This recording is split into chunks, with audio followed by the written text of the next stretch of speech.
Good afternoon, everyone. Welcome to Colonial Park Cemetery in Savannah, Georgia. Now this cemetery, we'll look at a little sign really quick. This cemetery is the second in colonial Savannah, was the burial ground for the city from 1750 until it was closed for burials in 1853. There are a lot of very famous people here for Georgia and also for the United States in general. See, the Trustees Garden Club Restoration Project has helped maintain the cemetery. And let's take a look around really quick, just a few minutes. I've already been around once, and now we'll go around a second time with the video. And you can see some of the historical people here. Now, as I read earlier, this cemetery started in 1750. That's Revolutionary War time. So we have people from the Revolutionary War. Here's in memory of Moravians in Savannah. And all these people died in the early 1700s.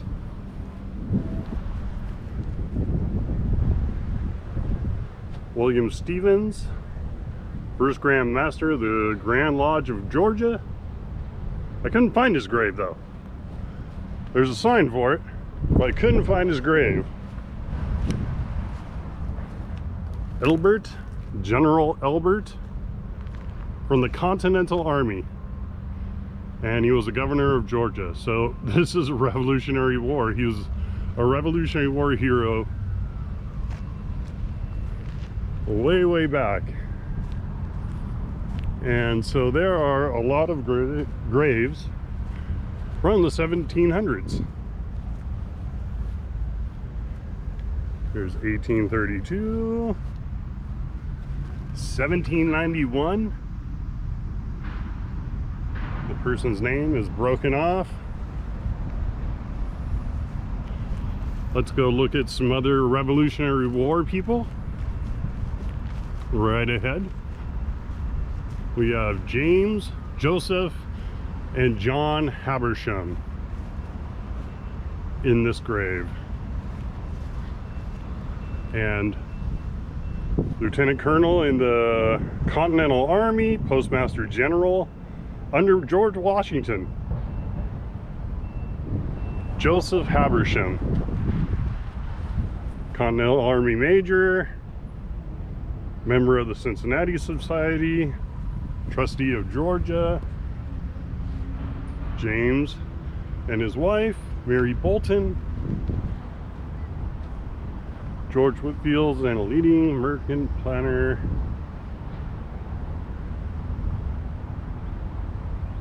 So these are all Revolutionary War people. Joseph Clay. Oh, he's related to James Habersham right there. Oh, he was his nephew.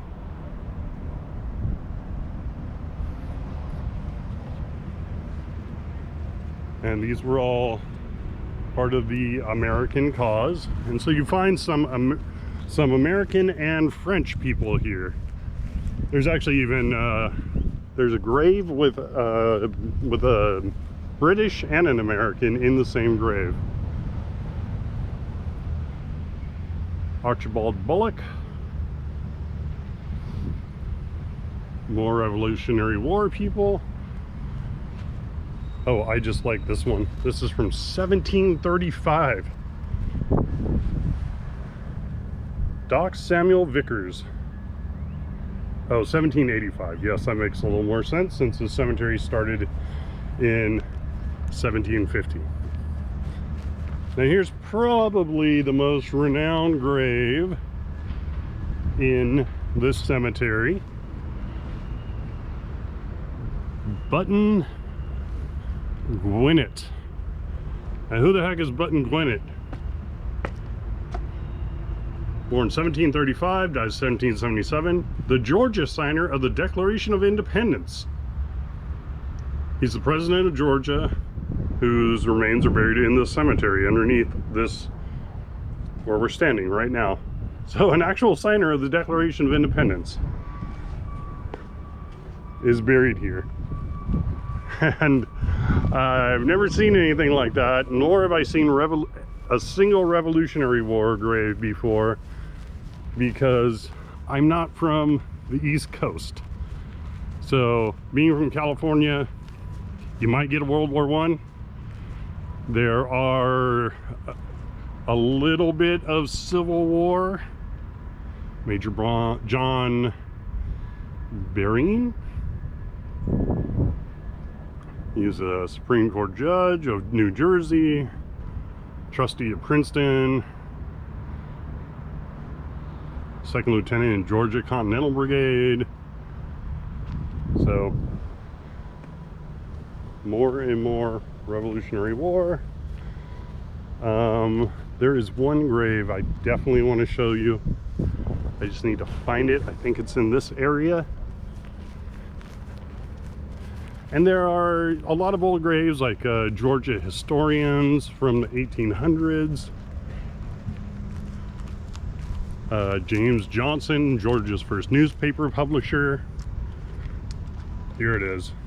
Here's the one. The duelist grave. So this is James Wild, who is right here. And on his epitaph, it talks about him being killed in a duel. A man who a short time before would have been friendless, but for him. So back to the days when people had duels and were killed, like Andrew Jackson.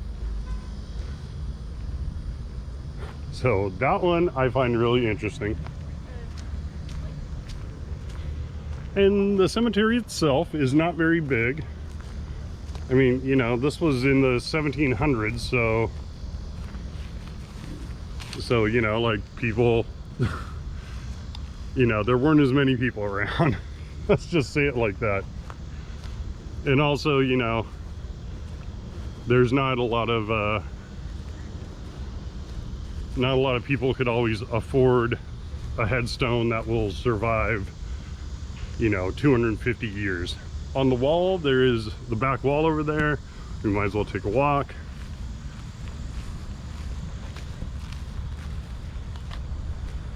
There's a whole wall of headstones. Like, this entire back wall here is lined with headstones. Don't know why. A lot of them are kind of broken, so you can see they wouldn't have been able to stay up.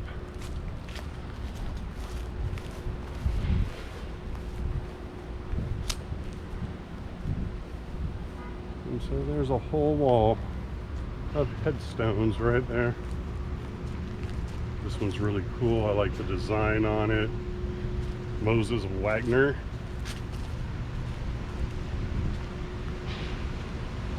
This one's really cool. Wentworth Byrne.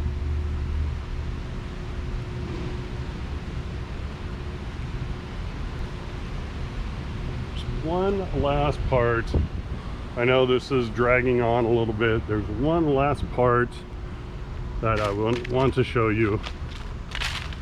But yeah, I am very, very happy to have come to the South on this journey of mine. I've seen a lot of things that I would never have normally seen. William Thorpe died 1819 from Providence, Rhode Island, only 25 years old. I love the little weeping willows all over the place. I just do.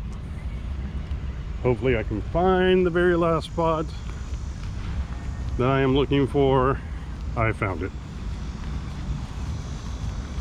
So, in many cemeteries, headstones are ruined, headstones are broken, headstones are stolen. And in this cemetery lies many victims of the Great Yellow Fever epidemic of 1820. Nearly 700 Savannahans died that year, including some physicians who died catching it, helping others. So, around in the cemetery, I bet if you just started digging, you would find more and more graves that are unmarked. Probably their headstones are on that wall, or just gone, who died of yellow fever.